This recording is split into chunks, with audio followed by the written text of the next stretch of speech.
नमस्कार साथियों, अगर आप भी मन बना लिए हो प्रधानी का चुनाव लड़ने का तो वीडियो बिल्कुल सही देख रहे हो।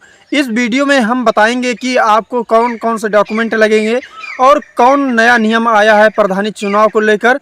तो सब कुछ इसी वीडियो में बताएंगे और कितनी जमानत राशि जमा करना पड़ेगा, नामांकन पत्र कितने का आएगा, सब कुछ बताएंगे स्टेप बाय स्टेप। तो ध्यान से देखिएगा।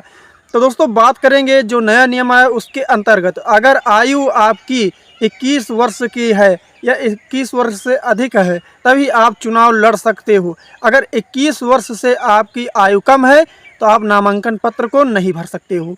और यहाँ पर नियम नंबर 2 में है कि आप सभी को बता देते, जो सदस्य होते हैं ग्राम पंचायत के, उस सदस्य का चुनाव अगर जो व्यक्ति लड़ना चाहता है उसका नामांकन पत्र 150 रुपये में आएगा और जमानत राशि जो है वह 500 रुपये है। वहीं पर बात करें अगर प्रधानी की, तो प्रधानी के जो नामांकन पत्र आएगा वह 300 रुपये का आएगा और जो जमानत राशि प्रधानी की जमा होगी वह 2000 रुपये जमा होगी। संभवता है कि वह 3000 इस बार जमा हो, लेकिन अभी कोई क्लियर जानकारी इस विषय पर नहीं है। पिछली बार जो जमा हुआ था वह 2000 रुपये जमानत राशि जमा हुई थी।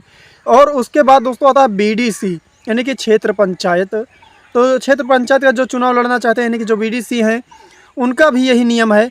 उनका जो नामांकन पत्र है वह 300 रुपये में मिलेगा और जमानत राशि सेम ही रहेगी।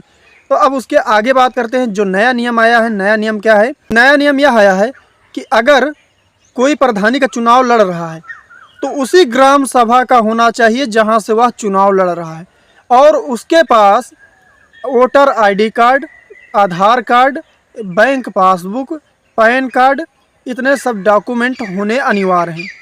अगर आप उस क्षेत्र से नहीं है जहां चुनाव लड़ रहे हैं तो आप चुनाव इस बार नहीं लड़ सकते हो, बिल्कुल भी नहीं लड़ सकते हो। अगर आपके ऊपर कोई आपराधिक केस है या आपके ऊपर कोई केस चल रहा है, मुकदमा चल रहा है, तो आप चुनाव बिल्कुल नहीं लड़ सकते। एक नियम दोस्तों और है, अगर आपके ऊपर कोई आपराधिक केस चल रहा है या मुकदमा चल रहा है तब भी आप चुनाव नहीं लड़ सकते हो।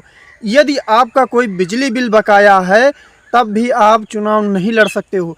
ये सब डॉक्यूमेंट आपकी मांगे जाएंगे और आप सभी के पास Aadhaar card, PAN card, bank passbook, ये सब डॉक्यूमेंट होना बहुत ज़्यादा अनिवार्य कर दिया है सरकार ने।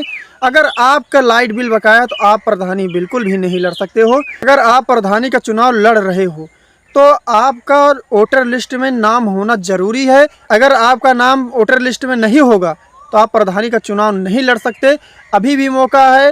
अगर आप सभी का नाम नहीं है, आप इच्छुक हो चुनाव लड़ने का, तो आपको क्या करना है, अपना वोटर लिस्ट में नाम जुड़वा लीजिए। जिस दिन आप सभी लोग नामांकन पत्र भरोगे, वोटर लिस्ट के जो एक पेज है यानी कि एक पृष्ठ होता है जहां पर आपका नाम हो, उसका प्रति आपको लगाना है, यानी कि प्रति मतलब फोटो कॉपी आपको देना ही पड़ेगा। अगर वोटर लिस्ट में नाम नहीं है तो आप चुनाव नहीं लड़ सकते, किसी कीमत पे नहीं लड़ सकते। सरकार ने यह फैसला लिया है।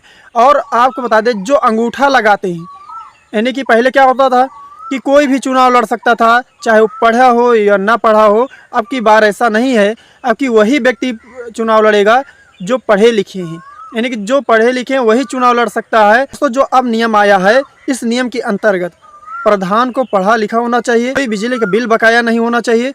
अगर ऐसी सिचुएशन आती है, अगर आपका बिजली बिल बकाया है तो आप प्रधानी नहीं लड़ सकते, किसी कीमत पर नहीं लड़ सकते, ठीक है।